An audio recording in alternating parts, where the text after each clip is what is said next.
I can confidently say that this right here is possibly the best 5-inch monitor that is under $200. Facts. I've made a couple videos about this Shimbol M5 monitor in the past. When I first got this from Shimbol, they sent this out to me, but this video is not sponsored. And I wanted to test this out in a real world filming scenario. And there are a couple things that I've written down here. I have my notes. And basically, the first thing I'm gonna start with is just that this monitor is sharp and crisp AF. I don't think I've ever seen any 5-inch monitor that is as sharp and crisp and as clear as this. And I started from using the SmallHD one, and no offense to SmallHD, but this has basically taken from that technology and just really raised things up. To give you more context about what this film was going to be, it was basically a vertical TV series that we were filming for a client of ours, and I wanted something that was not too heavy, that was light, but still give me accurate colors. And in cases like this, taking my SmallHD 7-inch would have been somewhat too bulky, and that's where this 5-inch monitor came in. For a vertical setup, honestly, 7-inch is too big. And this 5-inch monitor just sort of like made everything perfect. It was compact, it was light, it was everything. And which brings me to my second point, is that the form factor of this monitor makes it better for some type of productions than my SmallHD 7-inch. The size of this thing relative to how it works is just, it's beautiful. Like, I literally have it right here on top of my camera right now. And you know, when I was doing the initial review, I said that I was so used to the 7-inch that I didn't think that I would be comfortable using the 5-inch anymore. But hey, I'm wrong. It's definitely clear. I can see it, maybe because I'm wearing my glasses though, but the form factor of this thing makes it exceptionally good for a lot of projects. Whether it be gimbal, simple run and gun setups, or you want something light just to put on your rig and just get going, this is the way to go. I think another thing that I really liked about this thing is in terms of the build design, especially on the battery compartments. Now, I plugged in a very heavy 970 MPF 970, which once considerably is probably heavier than the monitor itself. And having fixed that in, there was no wiggle, there was no play. It was snug, it fit right. Everything just looks well done on this monitor. Everything is where it should be. In terms of the build design, there's no fleeky, flimsy screws loosened everywhere. It's tight, it's compact, it's solid, looks like a tank. Maybe it is a tank. Which brings me to the next point, which is that this thing is very optimized in terms of power. Now, the MPF 970 that I had on this, I ran this through the whole production day, and we started filming around 3 till about 9 p.m. So that was like 6 hours of running one single battery on this monitor. And at the end of the day, I think it was still about 50% that was left, and I didn't have to swap that. So if power is something that you are going to be considering, I think this is a great option. I'm super excited that I have this option now, because my SmallHD would have gone through that battery in about 3 to 4 hours. So having this, knowing that if I'm going to be filming a long set, I can just swap and use this instead of my SmallHD.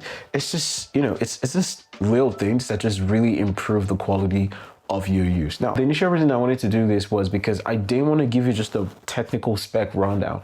I wanted you to have a user experience feedback. How does it feel to use this monitor? And all through testing, in terms of the productions that I used this on, I was really looking out for that, to make sure that how can I stress test this monitor to see if it can deliver for like regular creators, for like professionals, for like anybody. And I'm saying that it definitely did. Yeah. Yeah.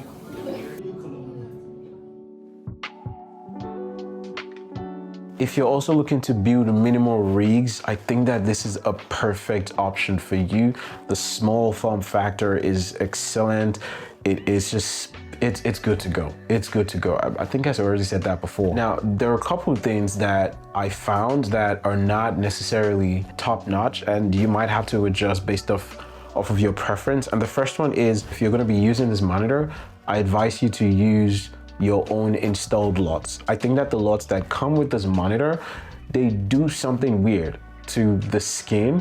Like I was getting a lot of banding when I was using the default S-Log 3 lot that was on the monitor. So there was sort of like some banding that was going on, especially around skin tones, that I really didn't, really like. But in hindsight, I think it's because I might have turned on the gamma correction setting that was on the monitor, which, if you don't know, I referred to before in my last video. It's basically trying to optimize your viewing as it would across different screens, across different phones, smartphones, tablets, and everything. When you apply the gamma correction feature, maybe that's where the color blotching comes in, but I don't know. I haven't really tested that out, and I'll probably do that later. But I find that it's best that you install your own LUTs to be able to optimize the viewing experience on this monitor. Now, the LUTs here, they're not bad, but I just think to get the accurate representation of what you're looking for, what you're going for, I think it's best to install your own LUTs. Now, this thing does have a 1000:1 contrast ratio, which means that it really shows you details in your blacks and your whitest whites. But this 160 viewing angle only applies from side to side. It doesn't apply from top to bottom. So I noticed that in one of the scenes when we were filming and I had my phone out to the side just to test this thing out, I moved from left to right. It was okay. The contrast remains the same. As soon as I went from top to bottom or top to side, I started seeing the contrast wash out across the screen. The 160-degree viewing angle applies from side to side, which is something that you should remember when you are planning to use this thing. Which, once again, it doesn't necessarily mean that it is bad. It's just you're not necessarily going to be, in most cases, people are going to view the camera from left to right, not necessarily top to bottom. I think that another feature that is here is the pinch to zoom function. I think it is really nice, especially when you're trying to nail focus on a particular subject. You can just pinch in, move the screen to wherever you want it to be, and particularly on the thing that you want it to be on, nail that focus, rack out, and continue what you're doing. So it's a nice little feature to have. It's present in a lot of monitors, but I think it's just a nice addition considering the price point of this, and what you get, once again, really helps in making the overall user experience work on this thing, where sometimes I didn't even have to use things like focus peaking because I could just pinch to zoom in and just see what I wanted to be in the frame, make sure that it was spot on, and then move up. Because once again, you can never miss the eye test. The eye test is always correct. If you think it's off, it's off. Trust me. So overall, I feel like this is a great budget-friendly monitor for a lot of people for about $160. I don't know if there's anything on the market that relatively comes close in terms of price to what you get on the market. And this thing is packed with a ton of features. If you want 3D LUTs, you can have everything. Whether you want anamorphic discrete, whether you want a lot of things, everything is in this. Now, I did do a run through of a quick section of some of the features that are on this monitor, and I'm just gonna quickly run down through them so that you see everything you get.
But overall, I feel like this is the best budget option that you can find in the market. I am personally really impressed, and I'm happy with this to a point where I've even loaned out my 7-inch to Tony because I feel like this just gets me to where I want it to be. Anything I want to do, I think I'm relatively comfortable with this now.